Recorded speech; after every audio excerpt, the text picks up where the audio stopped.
Kane's empire rises with Audra's new partnership? According to spoilers for The Young and the Restless, Billy Flynn's character Kane Ashby is in Genoa City seeking allies. The dude has already teamed up with Phyllis Summers and Billy Abbott. Next up, who? Is Audra Charles the real person? Let's discuss what might occur next in the CBS soap drama as you continue reading. According to spoilers for The Young and the Restless, Billy Flynn's character Kane Ashby is in Genoa City seeking allies. The dude has already teamed up with Phyllis Summers and Billy Abbott. Next up, who? Is Audra Charles the real person? Let's discuss what might occur next in the CBS soap drama as you continue reading. The return of Kane Ashby. First, let's talk about Kane's return to Genoa City. The tycoon isn't giving up even after 3 men are killed. Kane appeared momentarily enraged following Carter's suicide and betrayal. Despite the fact that Kane did not murder Chance Chancellor or Damian Kane, everyone is incensed with him. Nevertheless, if Kane hadn't organized this enigmatic gathering in the first place, no one would have perished that day. Kane has already formed ties with Billy and Phyllis, nonetheless. What comes next, then? The termination of Victor Newman. One individual who departed the celebration with some financial losses was Audra. The brunette failed to keep her end of the bargain with Victor. Audra was ordered by the patriarch to separate Claire Grace Newman and Kyle Abbott. However, Audra was unable to make it work. Even though she spoke fluently, Victor not only terminated their agreement but also mandated that Audra return the money he had already given her for La Bronte. The gloating of Kyle Abbott. According to previews for The Young and the Restless, Kyle is already boasting to Audra. Despite her best efforts to hide, the brunette ends up letting her rage run wild. She must, however, maintain her composure around Nate Hastings. He might reconsider the partnership as a whole after learning that she was making sexual advances towards Kyle. Soap characters have a way of getting what they deserve, even though Kyle may be gloating right now. The new alliance of Audra Charles? Audra needs someone to give her a chance because she has lost so much and is going to lose even more. Because of her past, no one in Genoa City is willing to work with Audra. It might have been different if she had informed Kyle or Claire and declined Victor's offer. Therefore, it must be someone new if they are going to give her a chance. Kane, perhaps? How would Billy and Phyllis respond if they were forced to work with Audra? Kane's empire rises with Audra's new partnership? According to spoilers for The Young and the Restless, Genoa City may be about to undergo a sudden change in power. If this happens, 2 of the city's most cunning minds, Kane Ashby and Audra Charles, may form a profitable but potentially unstable business partnership. Given Audra's ability to instantly convert friends into enemies, the concept may sound ridiculous to some, but in the competitive world of Genoa City dealings, need frequently makes odd bedfellows. The city's elite has already begun to discuss Kane's return to town. He is considered a pariah in some quarters, but his confidence is unfazed. This man has withstood public scandals, heartbreaking betrayals, and charges of orchestrating the events that resulted in the supposed deaths of Chance Chancellor and Damian Kane. It appears that his recent survival of Carter's betrayal and the resulting psychological damage has only made him more ruthless. Kane has opted to take front stage, forming quick alliances with Phyllis Summers and Billy Abbott, while others may have withdrawn into the background. They've already started to carve out a niche that people both envy and dread. However, as any astute power player is aware, momentum is brittle, and Kane's empire will need to grow steadily if he wants to prevent adversaries like Victor Newman from boxing him in. Let's introduce Audra Charles, a woman whose professional journey has been a wild one filled with both spectacular ascents and devastating falls. She has recently had to cope with the embarrassing consequences of her failed attempt, under Victor's orders, to ruin Claire Grace Newman and Kyle Abbott. The grandfather had put a lot of trust and money into Audra, paying her well to break up Kyle and Claire's relationship so that some economic interests might be realigned. But even with her trademark charm, keen intuition, and skill at using a grin as a weapon, Audra failed. In addition to surviving her manipulations, Kyle and Claire appeared to become stronger as a result of them. The price of the failure was high. Never one to accept ineptitude in silence, Victor wanted recompense for the money he had already spent in her La Bronte project rather than simply ending their agreement. The order was a public slap in the face and a reminder to the rest of Genoa City's business elite that Audra was no longer part of Victor's inner circle. It was more than just a financial setback. This was a devastating blow to a person who relies on perception and power. Even worse, Ka has been constantly boasting. His witty repartee and well-timed visits have added insult to injury, making her demise even more embarrassing. But Audra Charles isn't one to stay down for long, if Genoa City has learnt anything about her. Cutting her losses, reading the room, and identifying the next power source to connect with are all common components of her survival strategy, and Kane Ashby is now the brightest rising flame. Although most people associate Kane's name with conflict, Audra might see opportunity instead. On paper, the two may work together in a way that is almost terrifyingly successful. Kane is willing to play as dirty as his rivals in order to advance, and he has money and connections. In addition to her corporate infiltration abilities and marketing acumen, Audra has a remarkable talent for charming her way into spaces that most individuals would never be able to enter. They both recognize the value of mutual protection in a partnership because they have been severely burnt by alliances gone wrong. Kane with Carter's betrayal, Audra with Victor's rage. Even though trust may not be easy for either of them, they can still succeed financially with merely mutual ambition and the capacity to keep each other's adversaries at bay. Naturally, Phyllis Summers would be the first to object to Audra being a member of the Kane, Billy, and Phyllis trifecta. As Kane's confidant and co-conspirator, Phyllis is very protective of her position, and she would undoubtedly see Audra as a disruptive force who may sever their tenuous partnership. Billy, however, might take a different strategy. Billy would undoubtedly be dubious, but he has a track record of taking measured chances, particularly when it comes to upending the corporate establishment. Billy might be persuaded if Audra could demonstrate her value fast, possibly by luring in a well-known acquisition or publicly outwitting Kyle. The optics would be the true challenge. Despite its recent upheaval, Kane's brand is currently experiencing a surge of curiosity and fear-based reverence. Including Audra may either solidify his standing as a genius capable of rehabilitating even the most toxic assets or give the impression that he is accumulating liabilities out of desperation. Perception can be the difference between supremacy and demise in the arena of Genoa City power struggles. One possible strategy for their collaboration would be to incorporate La Bronte, which is currently in financial uncertainty as a result of Victor's termination, into Kane's growing portfolio. In addition to providing Kane with a way to enter a profitable market, this would enable Audra to save her reputation by relaunching her brand under the guise of a strategic merger as opposed to a rescue effort. Kane may find the arrangement even more alluring if the spin is sufficient to frighten Victor and silence detractors. Naturally, a countdown clock would be a part of any alliance between these two. One would eventually be tempted to deceive the other for financial gain, leverage, or personal benefit.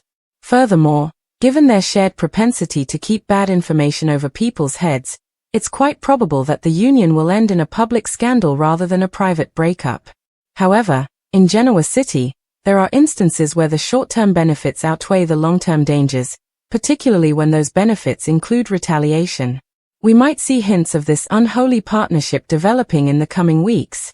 Random meetings at society. Low-key, quiet gatherings at the athletic club. There were rumors that Audra had unexpected access to new funding. There are also rumors that Kane's most recent expansion plans encompass industries and markets that were previously outside of his wheelhouse but coincidentally fit in well with Audra's area of expertise. It might be too late to stop it by the time the rest of Genoa City realizes what's going on. And perhaps that's the point. Audra's strategic return. Audra Charles doesn't stay down for long, and Genoa City should be aware of that by now. She is the kind of person who flourishes in disorder, turning what others perceive to be a conclusion into a fresh start. Yes, Victor's public rejection was devastating, but for Audra, humiliation is only a fleeting bruise. She's already planning her comeback in her head, and Kane Ashby could be the key to getting her back into the game. Even though Kane's kingdom is unstable and his connections frequently result in catastrophic disaster, Audra finds part of the allure in the unpredictability. She is not interested in a stable, safe relationship. She is looking for a relationship that will create a lot of buzz and bring her name back into the public eye. And she's willing to step into the snake pit in high heels if that's what it takes. The initial action. Kane doesn't distribute alliances like favors at a party. Before he even considers opening his doors, he likes to watch individuals struggle and push their boundaries. Audra is aware that she must captivate him and make him want her before he even realizes it. She cannot just approach him with a business pitch. She starts quietly by going to the same events as him, slipping in when his name is mentioned, and ensuring that people she knows highlight her abilities in front of him. She is engaging in a long, methodical game of seduction that is more corporate than romantic, making a man like Kane question whether it would be riskier to keep her as an enemy than to allow her to join his social circle. Phyllis and Billy pay attention. Kane's movements are being constantly observed by Phyllis Summers and Billy Abbott in the meantime. Although their relationship with him is based on mutual gain, it is also brittle since there are too many secrets and egos. Both of them become tense at the mention of Audra's name in relation to Kane. Ever the risk analyst, Billy is aware of Audra's standing. He views her as a ticking time bomb since he has personally dealt with her tactics. One afternoon over coffee, Billy cautions Phyllis that Kane doesn't need a wild card. The moment this helps her, she'll blow this whole thing up. But Phyllis isn't so eager to rule off the possibility. Her past has taught her that, as long as you keep a close eye on them, sometimes the most dangerous companions may also be the most helpful. She isn't happy about sharing the limelight, though. She informs Billy. We make sure Audra is dancing to our song, not Kane's, if she's in. The Kane's test. After learning of Audra's attraction, Kane makes the decision to put her to the test in a way that only he can. Under false pretenses, he sets up a meeting at Society for an exclusive networking dinner, which turns out to be a table of high-stakes players, each with their own keen intuitions and secret objectives. When Audra enters, the setup is immediately clocked. She matches each strong player's intensity and shares just enough personal stories to make herself seem approachable without revealing her true objectives. Rather than being afraid, she leans into the performance. By the end of the evening, she had not only won over Kane but also his contacts, which is just what he was hoping for. The quiet offer.